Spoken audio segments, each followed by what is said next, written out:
Pooja Makhijani is an essayist, journalist, and a writer of children's literature. Her byline has appeared in the New York Times, the Village Voice, the Star Ledger, the Indian Express, and many other publications. She also has a children's book, Mama's Saris, forthcoming with Little Brown. When is that coming out? 2006. 2006. Yes. Make your reservations now. But tonight she's here with us to celebrate the release of a different kind of children's book, one that asks us as adults to occupy the world of girl children in America as they navigate the sometimes savage, sometimes innocent, and always complex ways in which race shapes their fragile identities. These are powerful stories exploring the familiar horror of difference, the tenuous line between victim and aggressor, and the transformative strength found in speaking through fear. And here to start off the evening, please welcome Pooja Makhijani.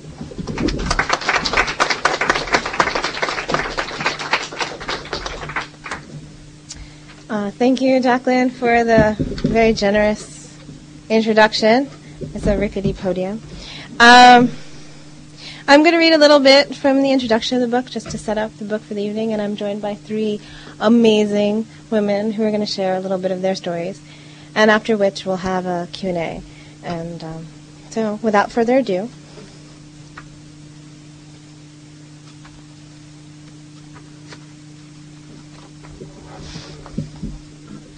in Bird by Bird, Some Instructions on Writing in Life, Anne Lamott tells her students to start with your childhood, plug your nose and jump in, and write down all your memories as truthfully as you can. She goes on to tell readers that Flannery O'Connor once said that anyone who has survived childhood has enough material to write for the rest of his or her life. When I embarked on my own writing career, I remembered Lamott's advice and fiercely wrote down anything and everything I could recall. I often ended up recounting my memories about race. I wrote about an incident that occurred when I was in first grade. We all walked into the classroom one morning, and my teacher saw that a swastika had been spray painted on the window the night before. Harried and hurried, she called the janitor to remove the offending mark. When several students asked her about it, she distracted them, perhaps with a math problem or an art project. Granted, we were in the first grade and didn't have the capacity to learn about the rise and fall of the Third Reich, but a simple history lesson may have eased the unvoiced tension in the room. I wrote about the racism of many of my parents' Indian friends. When I was old enough to refill the chutney and kebabs on their cocktail plates, but still too young to sit with them at dinner, I would catch snippets of their whispered side conversations. She married a white boy. We were thinking about moving there, but there were some Mexicans in the neighborhood. They just promoted him because he was black. I wrote about how the heady scent of cloves, cumin, and cardamom from my mother's kitchen seeped into my clothes, while my brown-skinned family and friends told me I smelled like something good to eat. My classmates found it unpleasant. I was 12 years old when Jimmy told me that I totally smelled, and perhaps at that age I was dealing with other growing-up issues that made the incident particularly painful. It took me days to write down those 2 words he had said. In the end, I closed my eyes and typed them, thinking that if I didn't look at the words, no one else could see them either. It was this last piece of writing that inspired me to pursue this project. I emailed an early draft to a dear college friend and told him how difficult it was to produce. But after reliving the experience a half-dozen times through writing it, and being courageous enough to share it with my writing group, I realized that I had felt better and stronger about what had happened, however minor it had been. It gave me an avenue to talk about race with people around me in places I felt it wasn't usually discussed, over dinner with a bunch of girlfriends, at family functions, or in otherwise quotidian instant messenger conversations. I discovered that folks were overflowing with stories to share, because they had never had the opportunity to do so before. And then I knew I wanted to create a space, a safe artistic place, where those childhood memories could be shared, questioned, analyzed, forgiven.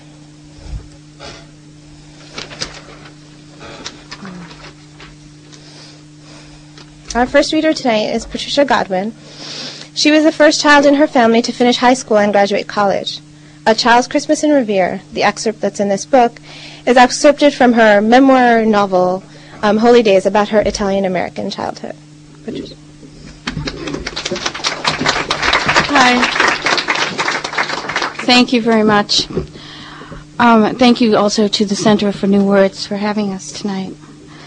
Early on, race became confused with class for me.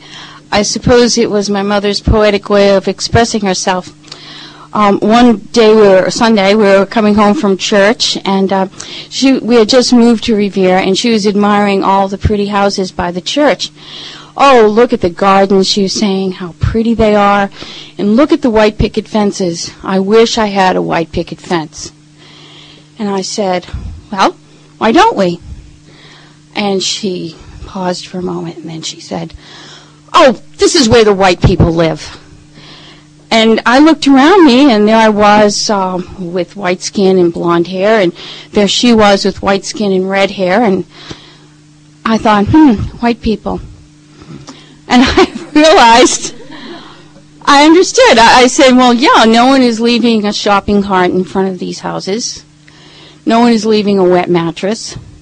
No one is leaving a stolen car so that my mother can call the cops day after day and they won't come to pick it up. I was only 8 years old, but I got it. Rich people are white. So my story is called A Child's Christmas in Revere. It takes place in 1964, so you might hear some words that we've grown out of. But basically, it's about class struggle. Ma stood at the kitchen window, smoking one Territon after another, peering out the night window that blinked with Christmas lights like a pinball machine. Whimpering and clawing at her legs was her little terrier, Territon, named after her cigarette, and the commercial for the cigarette, where all the Territon smokers have one black eye, just like the terrier.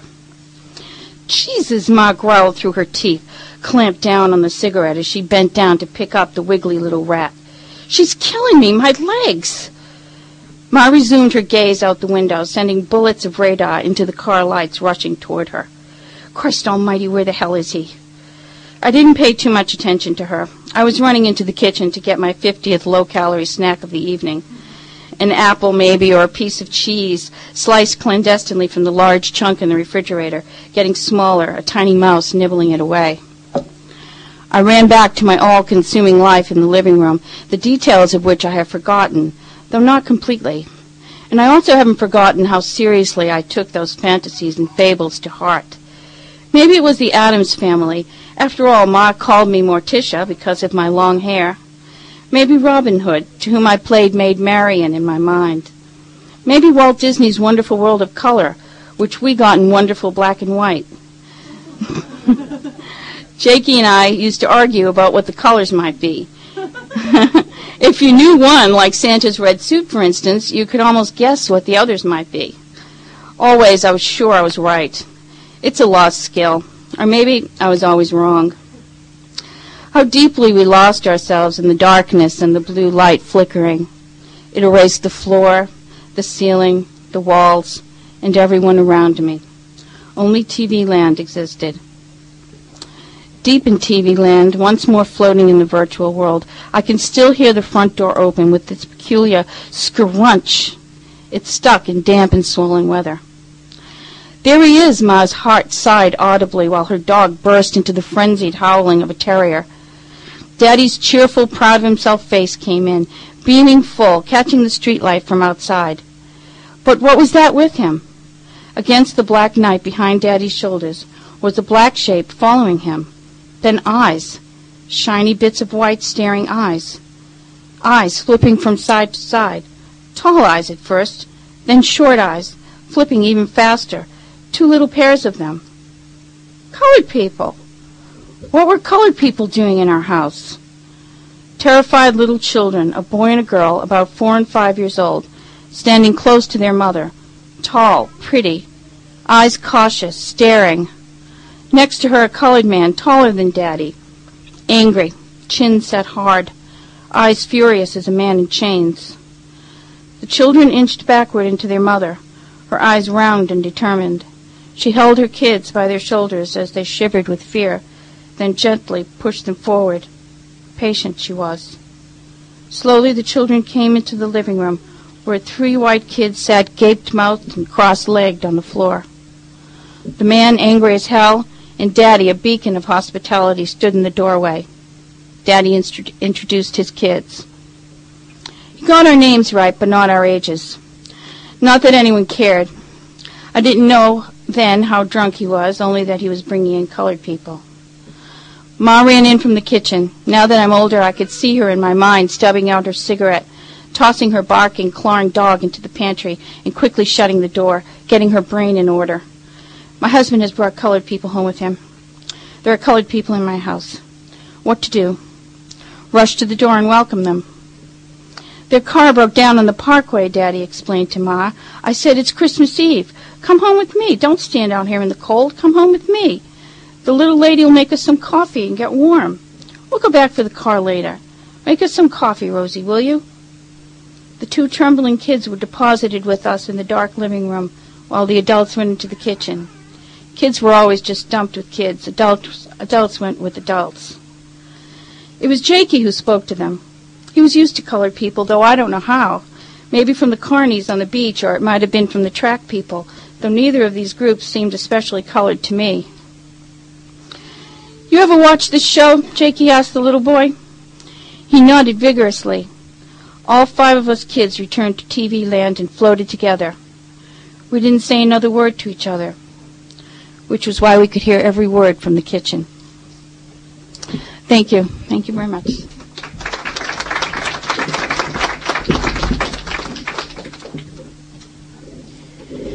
Judith Chalmer is the recipient of a Great Performances Award from the Onion River Arts Council for her dance narrative, Cruzando Fronteras, Clearing Customs, Presalenje, on the lives of immigrants and refugees living in central Vermont, and is the author and performer of a one-woman show, Don't Go In There, on race consciousness in central Vermont.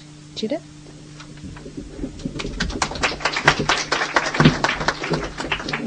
Thank you, Pooja, for putting together such a wonderful book and for inviting us to be part of the readings. And thank you all so much for coming, and to the Center for New Words for hosting this event. Yeah. The essay that I wrote begins in a patch of mud, and that mud contained some adventure and some piece of pain.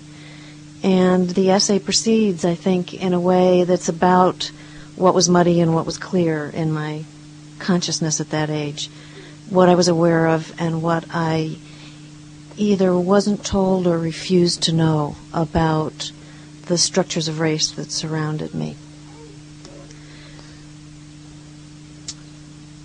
As far as I know, my mother died an old woman without knowing anything about my misstep and subsequent offense that day.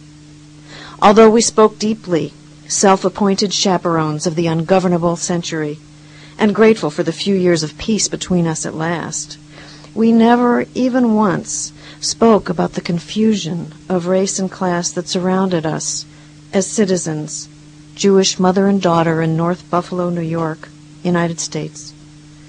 We never spoke of the differences in our relationships with the 2 black women who worked in our house during the years I was a child. I wouldn't have told her of the argument that followed my fall in the mud. It was impossible for me to piece together from the swirl of admiration and shame I held for my mother, for the Jewish people, for the America to which my parents and grandparents had come, even a temporary raft on which to pull out of, much less repair, the injustice which I knew even then, though I couldn't define it. We floundered, we fought, we held hands, we waited. It was that summer when I was 8 that my mother sat at my bed, her hand on my forehead, remembering her own childhood, her mother's hands, that long-ago year when my mother herself was 8. As the headlights of the busy street traveled like a spaceship up the wallpaper in my room, my mother would describe the slow steps, hand in hand with her own mother, up the steep hill, up out of the hot immigrant slum, to the better neighborhood of Newark. Her mother, ever mindful of polio, wouldn't risk ice cream from the street vendors who called up beneath the window of the flat where they lived above my grandfather's grocery, but would march in thick-seamed stockings to the drugstore, where ice cream cones wore nurses' caps of folded wax paper. It was that year, 1917, when my mother was 8, that her mother left one night for what my mother was told was a routine operation on a woman's parts and died. Her father, old, weighed it all out and concluded, "I'm not really your father. I'm too old." My mother was put into foster care. Go to sleep now. Go to sleep for 40 years. The century has run down, all the way down my mother's hill. She was 50 years old when she told me that story, 83 when she died. I'm 53, trying to weigh it all out. The mud, the challah, the street lights, the smell of my mother's hair, brassy light from the samovar she kept polished, the one that was her father's. The Jewish America in which I was raised by my mother and 2 black maids. Leave it for another time, a few years, a decade. At 18, maybe ask out loud, and not of my mother, the night question, this business of fathers. Am I the child of a collaborator, a German Jew who got out early when no others did, away from the Nazis? After a while, it had been embarrassing to keep asking, "Ma, what was the name of that concentration camp again where Daddy was?" Give me a few children of my own, my husband's non-German last name, before I look for an answer. Give me more and more decades to find out that survival is attained neither by virtue nor sin, most often, but by luck. Send me back to stand on the gravel-covered ground where my father labored in striped pajamas at Dachau before I figure out we deserve to live, not because of innocence, but because in ordinary ways we're just human. Thank you.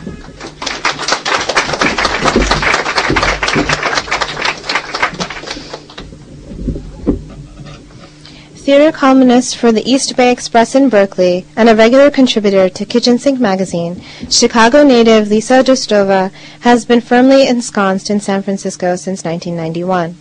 In her spare time, she belly dances with the troupe Ultra Gypsy and glues things together. Lisa. Okay. Obviously, thank you to the Center for New Words. Thank you all for being here.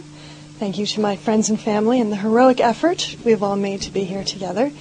And I just want to say that it's really lovely being in a room with so many other people with ethnic hair.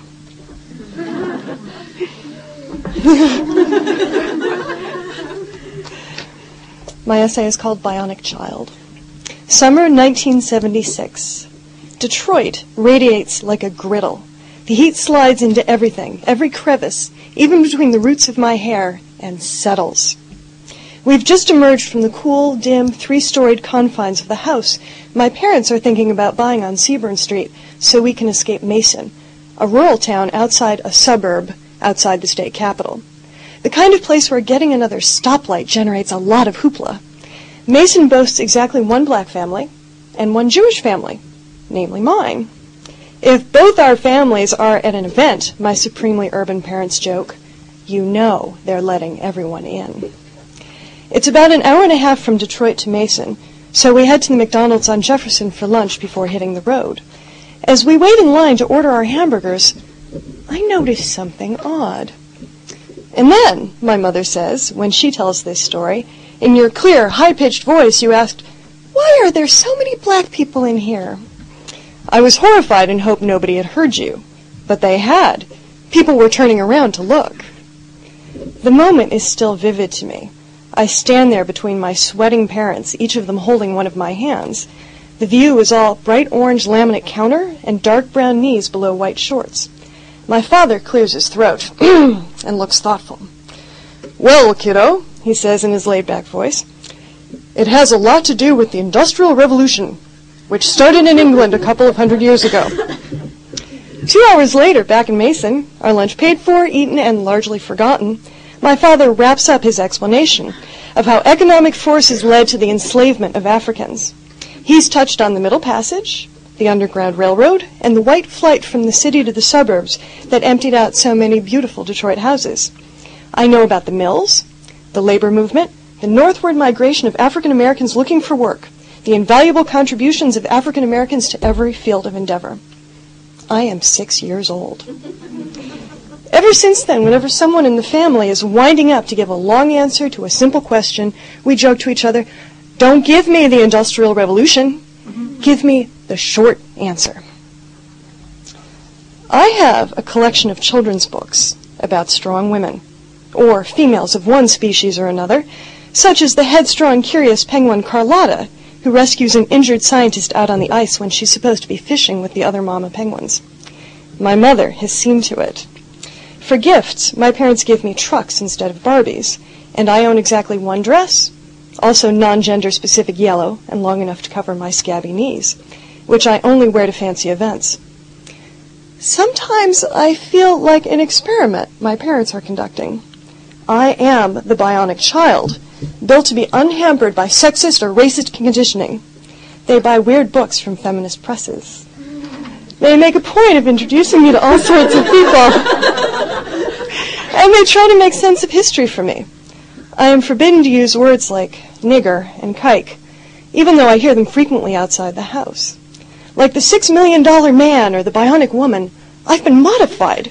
Like them, you can't tell from the outside what I am on the inside. My parents cross their fingers and wait to see what happens. This year, in Mason, because of the bicentennial, the school has picked a Mayflower theme for its summer reading program. Each student has been given a sheet of paper printed with a cartoon of several children dressed as pilgrims in feathered hats. Every time we finish a book, we get another sticker to put over one of the hats. The children in the drawing are black and white and Asian and Native American. They don't look like the kids in my town, all of whom are white and Christian. The 3 years we've lived here have been a strain on my mother, who grew up on Chicago's South Side and is accustomed to a little more activity and diversity. There, she volunteered for Reverend Jesse Jackson and went home to a neighborhood full of Jews and Italians and African Americans. Here in Mason, she keeps house, works part-time as a rural route mail carrier, and tries to stay calm when I come home crying because the neighbor kids have teased me for being Jewish. "Why didn't you tell me I have horns?" I've blubbered, rubbing my scalp through my hair. I've felt around for what I imagine must be the nubbins like those on the heads of baby goats. It hasn't occurred to me that my parents don't have horns. Maybe they have to saw them off occasionally, or trim them. And maybe that's what they're doing those weekend mornings when their bedroom door is locked. "We have to get out of here," my mother tells my father. "We can't raise a child here." In Detroit, my parents send me to a Quaker grade school whose student population mirrors that of the city, 60-40 black-white. The most earnest teachers imaginable staff Detroit friends. Every year, we sullenly sit through the movie Gentle Persuasion about Quakers refusing to fight in some war or another, and we're taught that racism is violence. I am one of 2 Jews in my class, a novelty, called upon to explain Hanukkah and Passover. We know the names of all the countries in Africa better than we do those in Europe. We go on a field trip to see a play about Harriet Tubman. Our teachers are determined to redress the slave ships, the plantations, the trackers with dogs. Frederick Douglass, Dr. King, and George Washington Carver are our heroes. We tease each other cruelly about clothes and athletic ability and smarts, but never, ever about our skin color. Despite ourselves, we are bionic children. We do not, in my family, consider ourselves exactly white. This is not uncommon for Jews, especially those who remember that when we first came to this country, we were often called black. My mother tells me that I'm darker than all the white kids I know, which is probably not true, but I never call her on it. White, in my mind, comes to stand for a very narrow range of color, maybe from typing paper to eggnog, and a clearly defined range of behavior. White people are blonde and blue-eyed with little pointy noses. They like things like Jell-O and meatloaf and casseroles made with cream of mushroom soup as a base. They virtually own Thanksgiving and Christmas, and they're uptight. We, on the other hand, are sort of yellowish or greenish, depending on the season. We have dark brown hair and eyes, and big proud noses. Occasionally, Mom makes her favorite treat by frying onions in chicken fat until they turn black and crispy, which disgusts me. And once a year at Passover, the first course is gefilte fish, which also disgusts me. Being Jewish confuses the color equation. You can look white, but not be it. White is a manifestation not only of skin color and culture, but of history. We weren't here for that whole Mayflower party, we say, running around in the feathered hats, handing out the smallpox blankets. And we got here after that whole terrible slavery business. That wasn't us. We invoke images of our relatives as thoroughly wrapped as stuffed cabbages in their dark, heavy clothes and squinting uncertainly for the camera. We're strangers here ourselves, we say. Remember that we weren't too well loved at first, either. We do our best to deflect everything, true or not, that is negative about whiteness. My mother in particular has always been insistent that we are not white in the commonly understood sense of the word.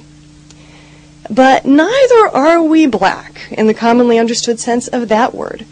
We can shed our Ellis Island headscarves and slide undetected through the land of blonde casserole eaters. I learned this when my folks moved me into a more academically challenging school after 6th grade. In the new school, I have to work harder for good grades, but that's not what makes the transition from an urban Quaker school to a private suburban one a little rocky. What are all these white people doing here? I find myself wondering in the first few weeks.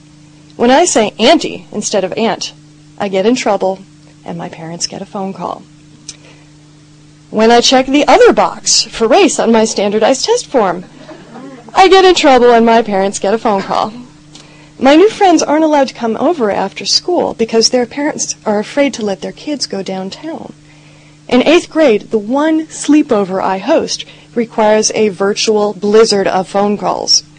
My friends' parents seem to envision Detroit as a howling, post-apocalyptic wasteland populated by roving bands of armed black marauders hell-bent on defiling white children, or at the very least covering them with germs and giving them diseases. It is very clear, although it is seldom spoken, that these adults are afraid of my black friends and neighbors and former classmates, Erica and Officer Tamara and the guy in the appliance store, Elby and Natasha and Jamal. I'm too young to see that they don't mean anything by it, but they just haven't thought it through. Happily, it doesn't seem to touch my friends, other than with what I see as a little needless fear. I don't think much of their parents, but I go to their suburban houses and eat their spiceless, chicken fat and onion-free casseroles and their Jell-O. It's the only way I can socialize. I'm flying under false colors, but which ones? I feel like a spy, but for whom? As a kid, I had the impression that black people were inherently a lot cooler than white people. They knew what was going on. They were more stylish, more self-assured, hipper. Their music was the real thing, and the validity of their fashion sense was unquestionable. But more than that, they were real. They had suffered and persevered. They thumbed their noses at the devil with their generous picnics and bright clothes and easy laughter. Although our experiences were different, on some level they must have reminded me of my own folk, who had survived the diaspora and the pogroms and the death camps and were still joyous. A joke my mother emailed me, how to explain Jewish holidays to Gentiles, seemed to apply equally to African Americans. They tried to kill us. We survived. Let's eat. While I understood rationally that American blacks had been through the ringer, they seemed to be having an awfully good time, and they moved through the world with more assurance than I. I also thought they held a tremendous amount of power, but a friend my age who grew up in San Francisco tells me I was hoodwinked. You had no idea what was really going on. In the 70s, the conditions for African Americans were terrible. But I don't remember it that way. There were black people in my picture books, in my school, on television, and government. When I was a kid, it felt to me like we were getting somewhere, like blacks and whites were well on their way to peaceful coexistence. Everyone I knew believed that black slavery was a terrible stain on American history that decent people would do everything to fix so we could move on. Until I went off to a suburban high school, I thought we were all on the same page. And these days, there seems to be so much more tension that sometimes it feels like the world is conspiring to overturn my parents' experiment, to dash the beakers and burners to the floor, to leave the lab a smoking ruin. I wonder if I remember things differently than they were.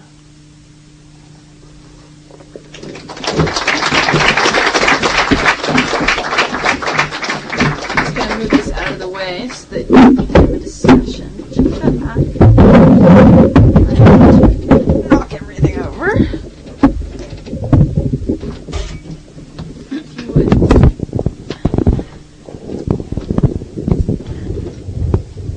Thank you, Lisa, Patricia, Judith, for your words. We'd like to start, if you have any questions for any of our readers tonight or any questions in general, to stand up and say your name and say your question. And if it has multiple parts, tell us it has multiple parts. Someone has to start. Yes, please. Okay, hi, I'm Patricia. My question is for you, actually. Curious if you could talk about a little bit. You mentioned you in your introduction talked a little bit about how the process of coming to decide to get together. Maybe if you could talk a little bit about how you kind of recruited people to write for it.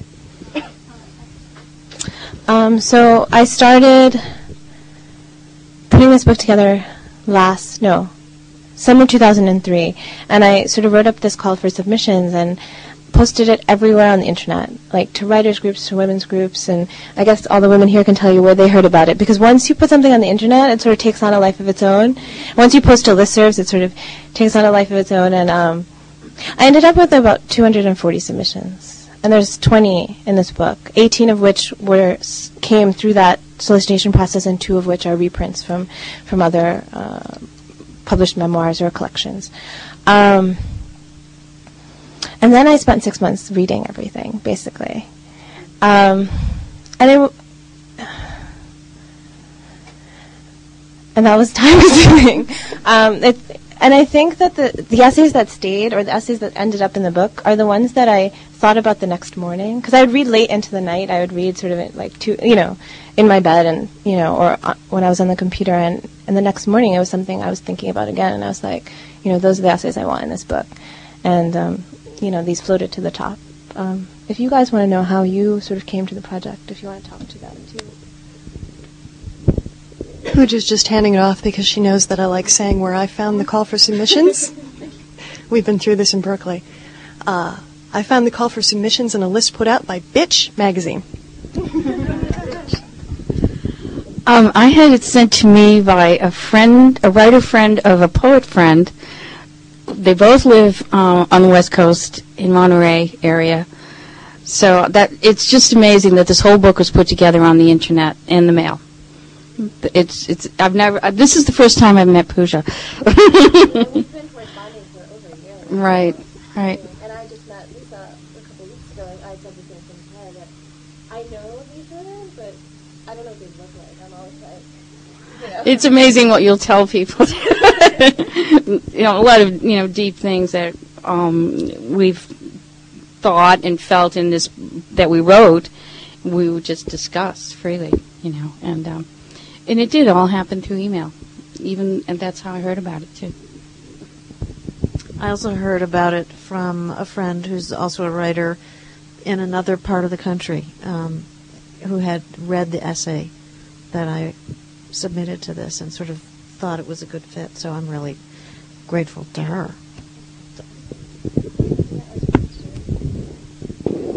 Yeah. I guess for the writers, how did you, were these memories that you were writing about things that you had thought of before and put together in the day before, or you written a piece and then thought, oh, maybe this is appropriate to go in this project, or did you write specifically for this? Sure. I had written a novel called Holy Days, and mostly autobiographical, and I knew that this chapter stood out on its own. I always felt it. And when I got the call, it was looking for writers, writing to write about the first time they knew that they were of a different race. That's how it was phrased to me. And that was just it. For me, I said, I think I have something that might fit this for a change, because usually I don't fit.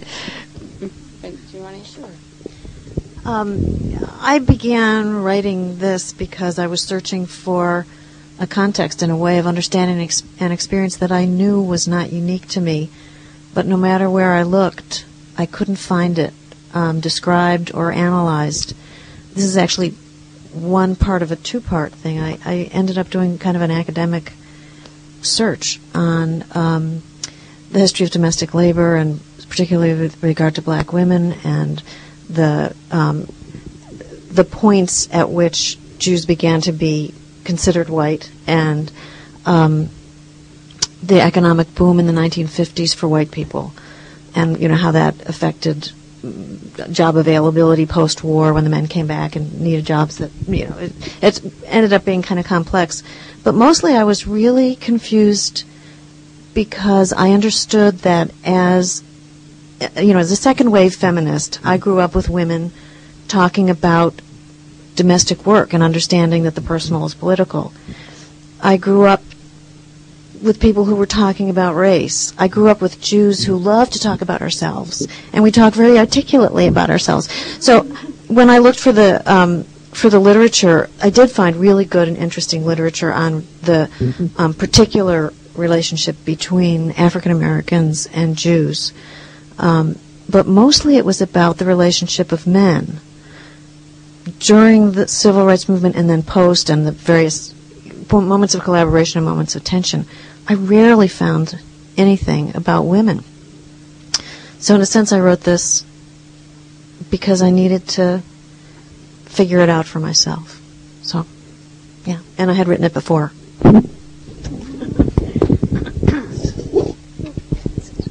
So that would make me the one person who actually wrote to the call.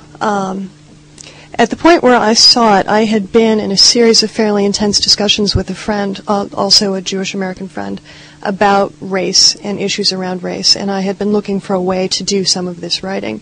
So when I saw it, it was perfect, and I just sat down. And as you can tell, and if you read the whole essay, much of it, many of these pieces are stories that I have been telling for years and years and years, and the opportunity to embarrass my folks publicly this way was just too good to let go.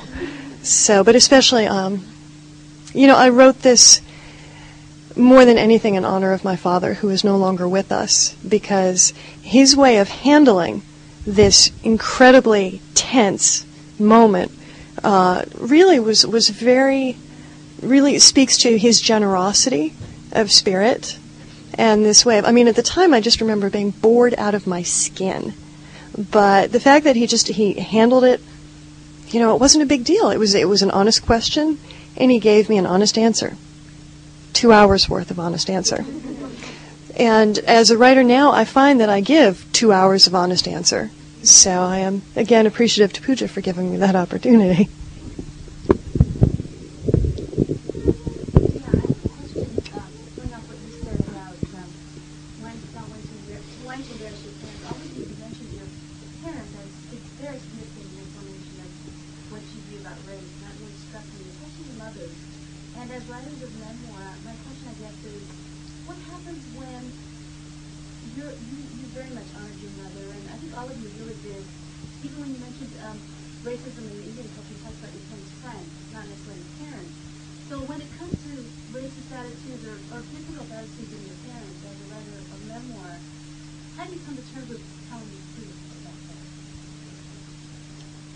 This is a question that's actually come up quite a bit about where are the lines between, it's public memoir and what are your personal ethics. And there's actually an essay, a woman does examine that in this book, and she writes about, the intersection between that.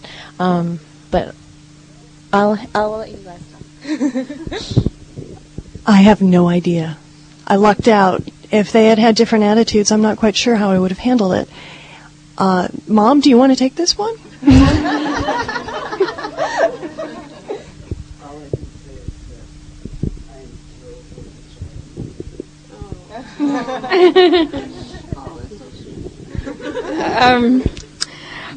When I wrote Holy Days, it is just as I come off just as bad as anyone. I let it rip, and I was brought up by writers.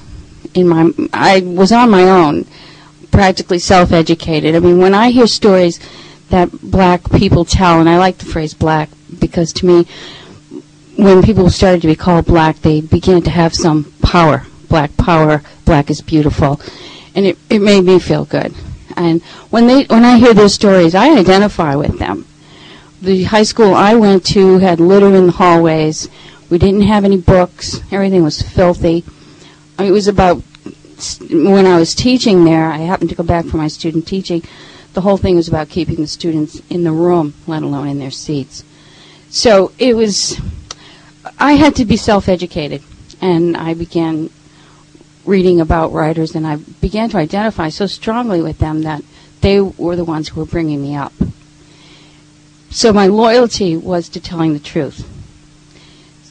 So when I began to tell my story, I just told the truth, and through memory, which often lies, but I said what I remembered, and in the way I remembered it. And it unfolds. She begins speaking like a 3-year-old and ends speaking as a young adult. So this is an incident that happened when my father brought black people home on Christmas Eve. As you said, their car had broken down. But what unfolded was so unusual. And it's really about the similarities as well as the differences. So, and I think he comes off in a way that may be unflattering. And yet I feel in my heart that I was honoring him and my mother, who may have been screaming at her dog. But to me it was all very meaningful. Yeah. In her introduction, it was a great introduction to a book of poems by Judy Grahn, Adrienne Rich defines a true love poem as not being about the beloved, but being about the experience of loving in an unjust world.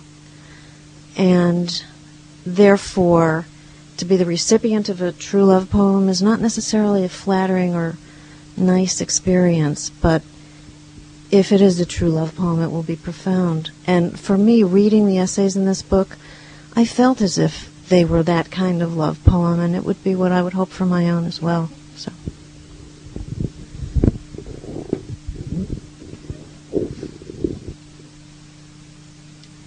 And on the side, and then.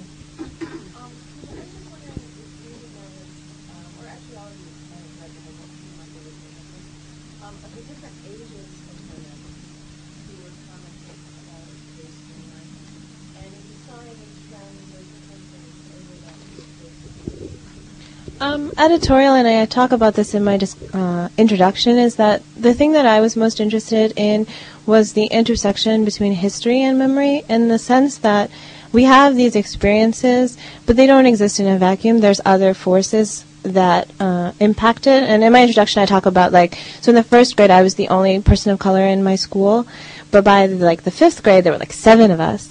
And there were 7 Indian American kids, and that's because immigration laws had changed in sort of the mid-'80s, and these quotas were removed, and then sort of there was this huge influx that came into my part of New Jersey.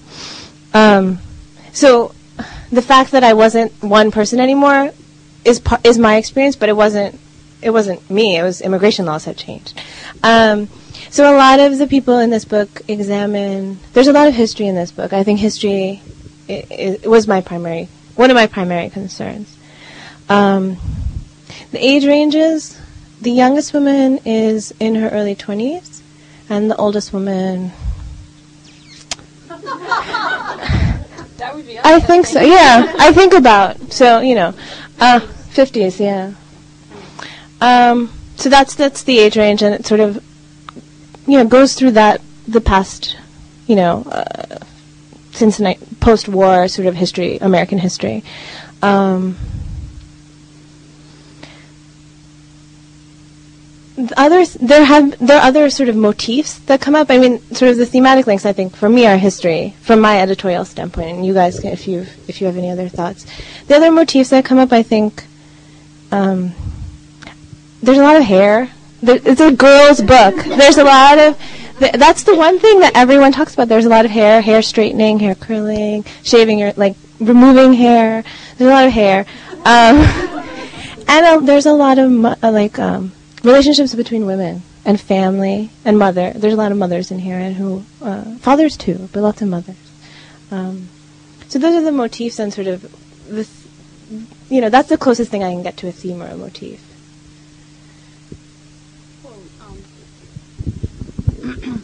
I know for Judith and I, we grew up with stories about World War II and the Depression when we were little. And then as far as race is concerned, we were totally a Kennedy household. My grandmother, my mother is Italian, and my grandmother on her side was Italian. And there was a picture of John Kennedy wrapped in saran wrap next to the one of the Pope wrapped in saran wrap in the hallway. So we, next to the little table with the plastic flowers on it, and that was kept perfect all the time. Flowers were washed and everything. And this is really, I mean, what that means is we were taught that we're all equal. Period. That's it. Everyone's equal. And when you go to school, you find out that some people are more equal than others. But it's not sometimes. In Revere, everyone was white, and yet the stories in this book are amazingly similar to my experiences, and I'm really amazed because I was bullied a lot, and I think a lot of it is bullying, and I don't want to use the word just bullying because I don't think it should ever be tolerated. I think it's the beginning of war, actually, in its simplest form. But I think all the experiences are so similar, and regardless of whether it was because you were Asian or black, in my case I was small, so that was a good reason to beat me up. So for getting A's, actually. Okay, so I had to walk home with two Irish girls who were always on my path because of all the highways. There was no other way to go home from elementary school, and all they had to say was, "Patricia, what did you get?" And I knew I was in for it. So I'm not making light of it. It's horrible, and of course I'm not answering the question anymore. But I'm sorry, but we were brought up that everyone was equal.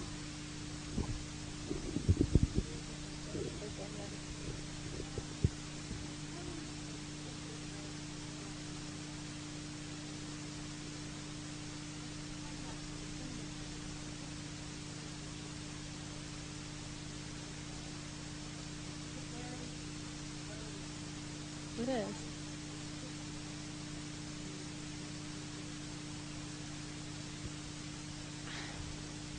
My aim was to, I'm not an anthropologist, I'm not a sociologist, I'm not an academic, I'm a writer, I'm an artist. So my aim was just to collect, and I hadn't seen anything like this, where people were talking, personal essays about race. And the pieces in here are very honest. I mean, I think that people, the women in here have just been brutally honest and really courageous in telling some of these stories. And they're complex. They don't, how do I say this? I think as a whole they're an interesting conversation, and it has many, many layers. It's moving the conversation forward in the sense of creating a space to talk about it in this particular way. Race, this is my perceptions. Race is talked about. There's a lot of anger, I think, in people talking about race still, and we're trying to move beyond that, and I think this is one way to do it. Does anyone else? You want to? Yeah. I think it's really significant that this book is subtitled How Race Affects Girls in America, rather than racism. It seems to me that that's one of the things that moves forward and makes this complex, because the writers in this, one thing Pooja didn't say that I found in reading this, if I can put in a plug for it, is that the essays are actually beautiful. They're literary essays, which means that the sentences ask questions, and I don't mean that because they have question marks at the end.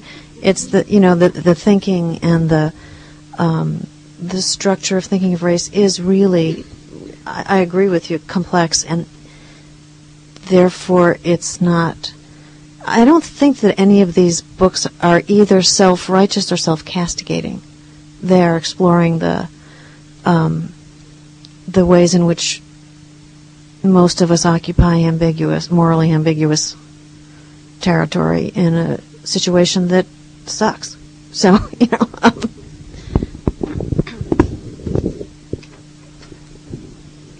Something that is not immediately obvious from looking at the people on this stage tonight is that there is a very broad range of people in the book.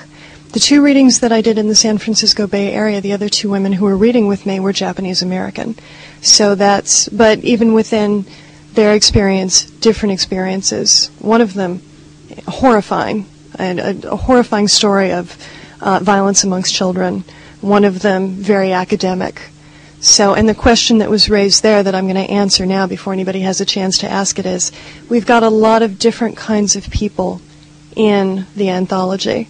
So there are potentials that are not, that I haven't read the whole thing myself, I hate to admit it. I read everybody who I was going to be reading with, and then I started reading out from there.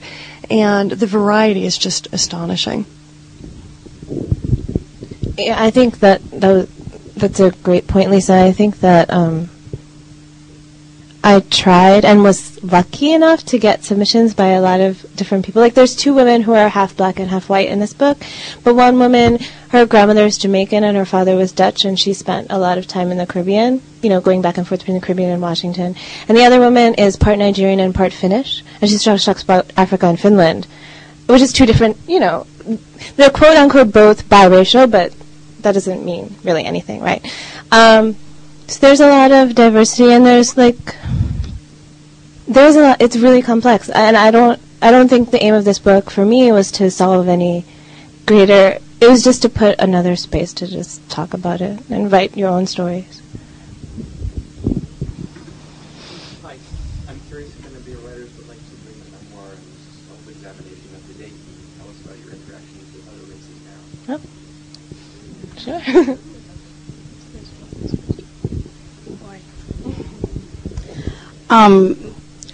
I go to a open mic in Marblehead, of all places, and there's a lot of people there. I mean, the people who run it have brought hip-hop up there, and I've met a lot of black artists. And from that, I got the idea to produce an event called The American Race, which I did to promote this book on the North Shore.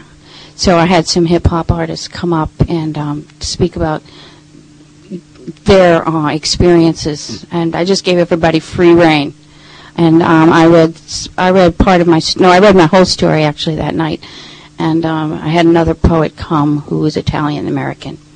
And as far as like knowing other races, I really don't know that many other races. I wish I did, but no. Just from my experiences interacting with other poets and musicians, that's when I have really just seen more and more people. And tonight,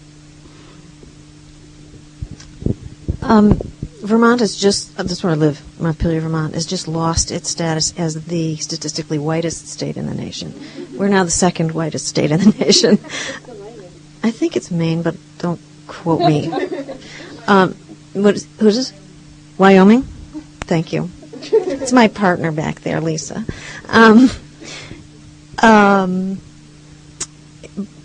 However, when I was a while ago, the federal refugee resettlement program began settling refugees in Vermont, and the first group to come were Bosnians, and I was asked to teach a writing workshop for a summer institute on the Holocaust that was run by parents, teachers, and students for social responsibility. And one of the things that amazed me in getting to know these young people, first of all, that having come from an atrocious situation, they would want to hear about it again in any form. I wasn't surprised by the similarities in atrocity between my family, but what really struck me, my father's side of the family had similar experiences. My mother's family came over in the turn of the last century, great wave of Eastern European immigrants. And what I found awakening was the similarity in the story of the difficulty, the invisibility of kids translating for their parents with the cable company and in the hospital, and listening to their, in these days, in therapy appointments, listening to stories of rape and having been held to confidentiality, and then, doing double time translating for their, helping each other with homework, and then passing as best as they could for what could be normal. And so I felt like I owed it. I felt like so assimilated and comfortable. I sort of felt like I owed it to my parents' and grandparents' generation to kind of make a context for these voices. And since then, a lot of different people have come to the area from different countries, which is how I got into this other performance, sort of an oral history-based thing. It's been such a wonderful experience for me to get to know people from all over the world. I mean, it just was life-changing. As a result of it, I began to recognize that I had absorbed a particular racism against black people. It was in part the years that I grew up, in part what was happening in the city that I grew up, in part the economic structure around me. So I knew that I needed to do something. So I invited a friend who's black and who was in one of the readers in this other show. We decided we would each invite anyone that we knew. We decided we wanted it to be a black and white dialogue, particularly, even though that's problematic, because the whole thing about dividing the races into black and white is not only incomplete but harmful. But nonetheless, I knew there was something I needed to do, and she was into it too, because she felt like, she got it, the special racism, and I described my motivation, so we invited every black person that we knew, which was possible at that time, to invite a white ally, to this dialogue group, because we wanted to set it up that way with initial safety. And we met for about 5 months with people coming and going, and then finally closed the group, and that's still going after 4 years, and it's just great. It's like a really important part of my life. So I admit that I still have a big challenge, and part of my challenge arose when I moved out of the Midwest and out to California. I mentioned that Friends School Detroit was 60-40 black-white. That's exactly what it was. I don't remember, off the top of my head, I don't remember having a single Asian classmate or a classmate of Central or South American descent. So I was accustomed to a certain spectrum, but I moved to California and discovered how very limited that spectrum was. And so there are things that, like, I can walk down the street and be accustomed to getting certain kinds of attention from certain kinds of people because I'm used to it from where I grew up. But if it's somebody speaking to me in Spanish in a sexually suggestive way, it feels entirely different to me because it's not what I'm accustomed to, which leads me to believe that more exposure to everybody early on is just it's the only thing that's gonna do it for us. This kind of balkanization of a region, of a city, of a state, of a neighborhood by color is it's not a workable system. And finding within myself that I did still have certain isms and certain challenges was really distressing because I was not supposed to be like that. And admitting to it, particularly for posterity, is very uncomfortable. But it gives me an opportunity to be more sympathetic to people who are not as enlightened or were not as raised in as enlightened a fashion, and say, well, my parents' friends, my friends' parents, excuse me, who I talk about in the essay, well, they had this problem, and I see where the problem comes from. I am sympathetic to the problem. And now that I see that, what do I do about it? I live in New York City, which is very diverse, but it's really interesting because there's so many class issues, right? Which Patricia touched on. Class and race are so intertwined, it's so hard to separate them. I live in Manhattan, so there's a certain class of people, and they mix. Like, all our building is mixed, but we're all class aligned. We're all professional, whatever that means. That's a hard question, and doesn't. My mind blanked when you asked immediately. But in my time, I mean, when I was in my early 20s, I became involved in macrobiotics. And I met all kinds of people from everywhere, from all over the world, and it was run by a Japanese man named Michio Kushi, so I got to know Japanese people very well. I got to know, just about every kind of person very well, and they were definitely in my life. And why I blank out on these questions sometimes, I don't know. And when I lived in Revere as an adult, I lived next door to an Indian family who still wore traditional clothing, and above them was an Italian family who, some Italian families draw their blinds and create like a cool cave because they're so... Oh, I'm sorry. Sorry. Yeah, we lived in an ethnically mixed neighborhood. We had an Italian family who still lived in the traditional way. They grew their own food in the backyard, and it was beautiful. It was beautiful. One of the older women came over to me. I was growing flowers, and she, without speaking a word of English, explained to me how to gather the seeds for morning glories for the next year, because they are actually right there. And she broke open a pod and showed me that I didn't have to buy them the next year. And there was also an Indian family below them and dressing in traditional clothing, and it was fine. I mean, everyone just felt fine. I think when the working class is thrust together with different races, the whole issue is about making a living and just living. I don't feel any problems I haven't experienced any problems. Maybe other people do. Sorry. That's okay. I'm going to take 2 more questions, so if anyone has one.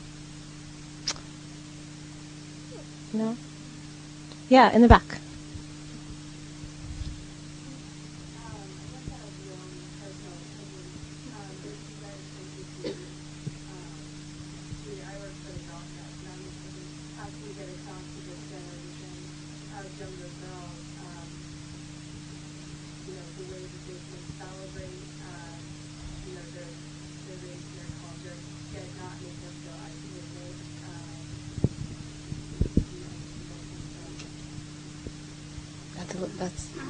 That's a lot. I'm not sure. I mean, I came to that much older, and I think when I was in Washington, D.C., Judith will remember someone asked about when did you become comfortable in your skin. That was one of the questions that came out. And several of the women who are our contributors to the book said that a lot of them, it took a while for them to step out of their houses and their communities and their local spaces to go outside and flounder and sort of find themselves. And then once you're comfortable in yourself, in your own skin, it was easy to celebrate your own self and then, embrace others as well. And that's my experience entirely. But for young women, I have no idea. I would say celebrate everything. Something that was, as one of the 2 Jews in my class, the reason I was called on to talk about things was that Adam Grossman really didn't want to because he was a boy and he was too cool for that sort of thing. But I would suggest, and I'm just totally off the top of my head, talking to these young women and saying, do you want to? And make sure you check in with them. I mean, because there are going to be people who really don't want to be put on the spot. But there might be some who do, who say, I would love to bring you some of the cookies my grandmother makes for this particular holiday, or, whatever it is, and making everything seem to have the same weight as the holidays that everybody celebrates. There was a big shift for me between the 2 schools I was in, because in the first school, because there were so few Jews, the Jewish holidays were not really played up. And then the second school, which was very white and very strict and very in other ways, there were so many Jewish students that we got Jewish holidays off. And it was nice. It was really nice to have that finally be something that was given as much weight as Thanksgiving and Christmas. I think one of the things I'm proudest of that we did was what I call the revolution, and people will think that somehow it didn't happen, but I think Lisa's remark about so many people having ethnic hair in the room Well, I and Judith too, we come from a time when little girls, I was still wearing white gloves to Mass when I first heard Gloria Steinem. And I was terrified of her, but it stayed in my head, and I knew that someday I was going to be able to understand it and be able to come up to it. And I did. And it was a hard lesson to learn, some of the things she said, but I was really, really grateful. And I think that we passed a point where I hope that we no longer have to wear a hat or worry about how we're going to get money enough money to buy a hat so that we can look respectable. I'm hoping that we have passed that point. So I guess what I'm saying is to teach the girls to be happy and love what they have. One time I was talking with a friend of mine from Colombia, and she's a beautiful, beautiful woman with dark skin, and it was a hot summer day, and I felt so pale. And I said, Elsa, you are so beautiful with your dark skin. And she turned to me and she said, be grateful what you got. And I've never forgotten that either. And I think that that's the biggest lesson we can teach our girls. And also to not bully anyone. I'm really into that. I mean, I just cannot believe that we even allow it.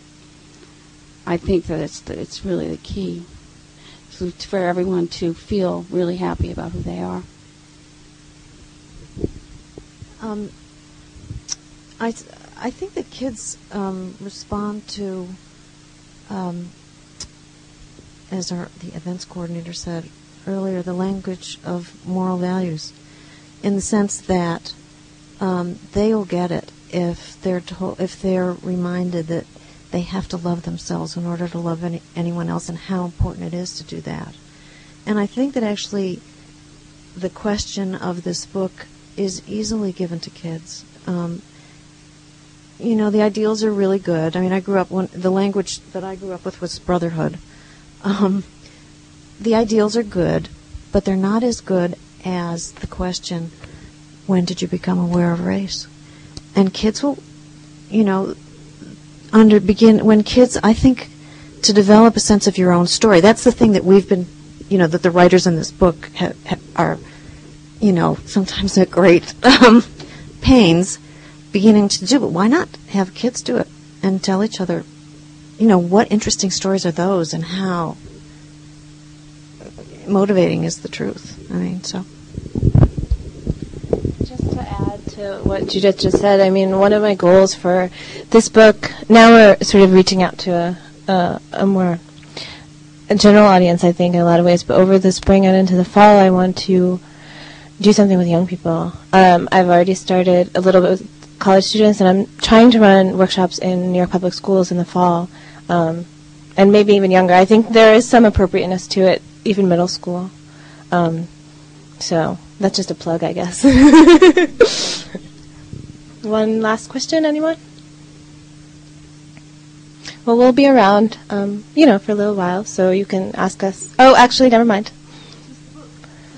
How much are you selling it? $16.75 with 10. There you go. And we'll be around for a little bit, so you can come up to us or whatever.